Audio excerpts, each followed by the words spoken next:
Hello everyone and welcome to Cinderfall Gaming. I hope you're all doing well, I hope you're all staying safe, and most of all, I hope you're all fighting that war against the Grey. Today's video, we're going to take a look at the new article put up by Warhammer community talking about how the Warscrolls show just how dangerous Kruleboyz are at all ranges. It's got a couple of brand new Kruleboyz Warscrolls on here that we're going to take a look down, take a little bit of a dive into, talk about them, and discuss how they might be useful, or if they are in fact absolutely terrible and should never be used in a game ever. I am of course joking because every model should be used in a game because rule of cool. Anyway, let's get cracking into this. So we start by this nice piece of artwork here. First of all, I really like the terrain they've got in the background here. It's pretty cool. We obviously see the big wire here, and we've got our cool Birdo Shaman, and the killer boss there is just amazing. But first one here is the Mirebrute Troggoth. So the deadly duo combine the cunning of a Kruleboyz boss with the primal strength of a Mirebrute Troggoth. The smellier cousin of the Dankhold Troggoth that the Gloomspike gets often coerce into battle.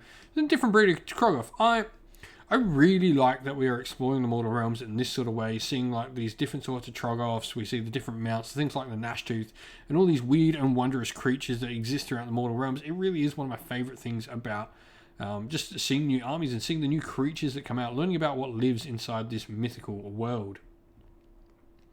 And so they have fast-dwelling metabolism. So anyway, let's take a look at its War Scroll. So let's break this down. First of all, move a 5, save a 4 up, bravery 7, 12 wounds. I mean, we can always say it's a hero, so that's a 3 up save. And it's got some cool keywords. It's got Auric Warclans, Auric Troggoth, Mirebrute Troggoth, Kruleboyz, Hero, Breaker Boss.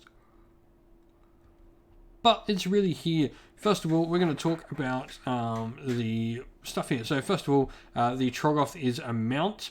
So this means you can't equip any magic weapons to the mount. That's something there. And then we've got the Breaker Harness. So effectively, you can cause D3 mortal wounds on this model as the Breaker Boss sort of yanks them. But you do get an extra 2 attacks for every mortal wound caused on the Troggoth. So that's pretty sweet. Taking a look at the Ironbound Clubs, it's a 4 attacks, 3s and 3s, rend 2, damage 3 is really, really good. And then, you can consider you're probably going to do 2 wounds to yourself. You're going to have 6 attacks at 3s and 3s, rend 2, damage 3. It's pretty sweet. It's also obviously got a heal, like all Troggoths here on a 4+, it heals D3. And let's not forget, it's a hero, so it can also use heroic recovery. So you can generally heal. I think the best time to use a Breaker Boss on the Mirebrute Troggoth, I think he's going to be great, is that second piece you charge in with. So what you do is you charge in with him and another deadly unit, and they sort of work as a good combo. He attacks first, doing the mortal wounds to himself, making your opponent on that other harder thing, something like a Maw-Crusher or something more survivable. And then all of a sudden you go, cool, I'm using all that defense on that other unit, that unit survives it, you get to attack with them as well. You can definitely do some cool sort of combos. I think he definitely goes into chaff and deals damage to them really well. The obvious part where he can use all that defense to go 3 up against most chaff, he's going to be fine. So he's going to be taking out sort of weak units pretty easily. I mean, and you can always throw an artifact on him to give him a 5 up ward, which I think sort of negates. So now the 5 up ward here is interesting because it is the mortal wounds suffered. So you're not going to be able to save on those mortal wounds, because if you try to save on them, you will stop yourself getting attacks. So you've got to make sure you don't use your mortal wounds on that. And then mortal wounds will, though, make sure you can just make sure you can stay alive that little bit longer after you've taken those first couple of wounds, because you're probably going to be down to 10 wounds straight away on average. So then we've got this cool Troggoth is slow so much in combat. It isn't the faster creature. Cunning bosses may want to take advantage of the Stoopy Sneaker command trait. So if this general is on the battlefield at the start of the first battle round, before determining who has the first turn, you can pick one friendly Kruleboyz unit and drop it anywhere on the battlefield. This is pretty cool. We're not sort of given an idea of where this fits into. Is this... so what is it? It's talking about how this is... So Troggoth, this is a command trait. Cool, so it's a command trait. So, you can pick a boss up and fling a unit around the table. This could be really cool to get some Bolt Boys into a good position, or even put some Hobgrots into your opponent's lines, pressing the number game and stuff like that. So some really cool stuff. Now, the Biscure Killbow.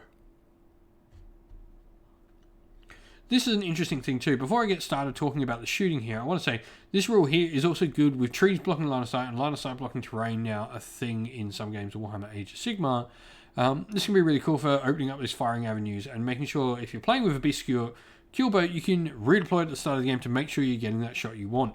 It can be a really cool thing. It doesn't mean you need to throw something in your opponent's face. You can redeploy this and get something to be getting that shot, that line of sight that it needs.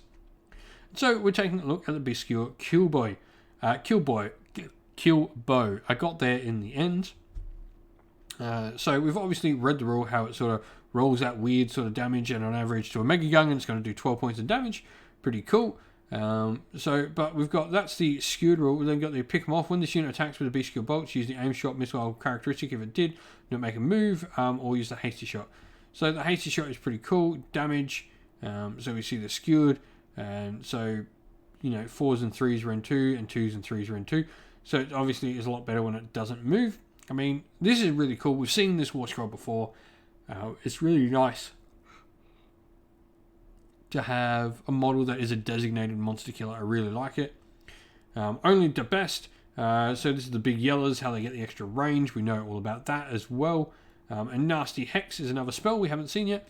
Pick one enemy unit within range and visible to the caster until the end of your turn. Ward rolls cannot be made. That's really cool. Knocking out ward rolls is nice.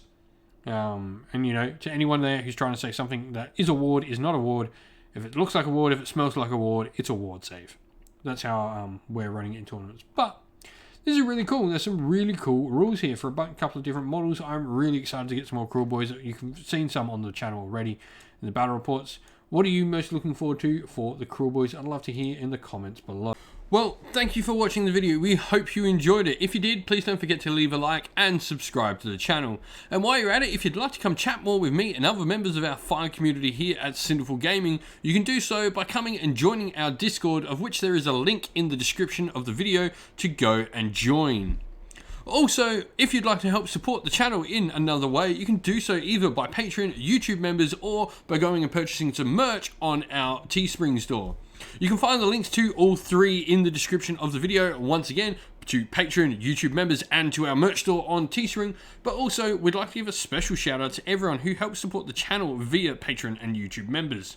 So, thank you to our patrons Christian Weir, James, Soren, Chaos Spawn, AJC, Kenny Lowell, Outer and Shot First, Andrew Bowen, Nathan Fee, Tim Newman, The Rising Ape, Cure Dynamic, Agu, Anthony B, MJ, and Dynat226. And a special thank you as well to our YouTube members Green Roots Gaming, Kenton Young, Steve T, The Real Zeop, Chris Wallace, Turai12, Vinny, Lock Lorick, Matt Mollin, Becca Kinski Groupie, The Johnny84, and El Mapache.